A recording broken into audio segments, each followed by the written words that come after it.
وما يلقاها إلا الذين صبروا وما يلقاها إلا ذو حظ عظيم. خواهی پەروەردگار دەفەرمێ چاکە بە چاکە وەڵامدانەوە خوای گەورە ئەم فەزڵە دەدا بە زۆر کەس ئیلا سێ کەس نەبێت کە چاکەشیان بەرامبەر بکەی پەنا بەخوا هەر خراپەت بەرامبەر دەکەنەوە.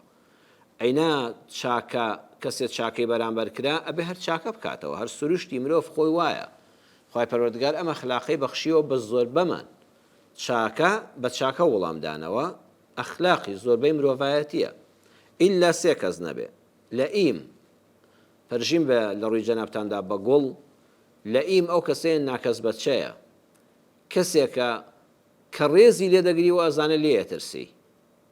پەنا بەخوا کە تۆ حرمەتی لێ دەگری و ئەزانێ خۆی زیاتر بەشت دەزانێ.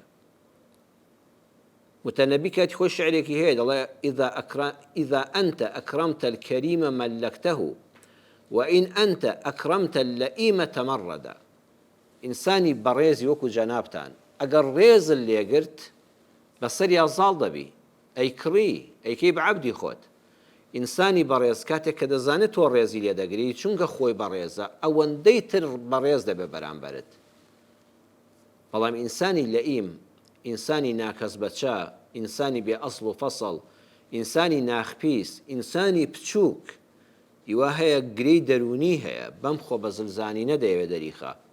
ئینسانی لەئیم و ئینسانی هیچ و بچووک کاتێک کە ڕێزی لێ دەگری تەمەڕەدا ئیتر لە خۆی بایی دەبێ، ئەمجا هەر هیچ حیسابت بۆ ناکە. تۆ چاکەی لەگەڵ دەکەی ئەوە ئەزانێت کەوا ئەمە واجبی خۆتە، بە قەرزار باریشت دەکاتەوە، نەک بڵێ سوپاس. ئەڵێ دەبووە زیاتر چاکەت بکەدا، ئەوە هەر کەم بوو، هەر سوپاسی بەدەمان نایە. ئینسانی لەئیم ناتوانێت چاکە بە چاکە وەڵام داتەوە.